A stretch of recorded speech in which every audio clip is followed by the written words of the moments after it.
22 April 2024 సోమవారం. ఈరోజు హస్త నక్షత్రం. తారాబలాన్ని పరిశీలిస్తే అశ్విని, మగ, మూల నక్షత్రాలు క్షేమతార అవుతుంది కాబట్టి బాగుంది.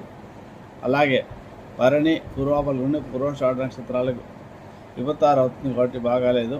అలా కృత్తిక, ఉత్తరాషాఢ నక్షత్రాలకు సంపత్తార అవుతుంది బాగుంది. ఈరోజు రోహిణి, హస్తాషోఢ నక్షత్రాలకు జన్మతారు కాబట్టి బాగాలేదు. మృగశిర, చిత్త, ధనిష్ట నక్షత్రాలకు పరమైతార అవుతుంది కాబట్టి భూసంబంధమైన విషయంలో ఎవరు పనులు చేసుకోవచ్చు బాగుంది. ఈరోజు ఆరుద్ర, స్వాతి, శతభిష నక్షత్రాలకు మితధార అవుతుంది కాబట్టి సర్జరీ చేసుకోవడానికి, ఔషధ సేవలకు బాగుంటుంది. మెడిసిన్స్ ప్రారంభించడానికి. పునరుసు, పుష్యమి, పునరుసు, విశాఖ, పూర్వభద్ర నక్షత్రాలకు నైదంతార కాబట్టి బాగాలేదు. పుష్యమి, అనురాధ, ఉత్తరభద్ర నక్షత్రాలకు సాధనతార అవుతుంది కాబట్టి అప్పులు వసూలు చేసుకోవడానికి కానీ, ఏమైనా సర్జరీ చేసుకోవడానికి కానీ బాగుంటుంది. ఈరోజు ఆశ్లేష, జ్యేష్ఠ, రేవతి నక్షత్రాలకు పరమైతార అవుతుంది.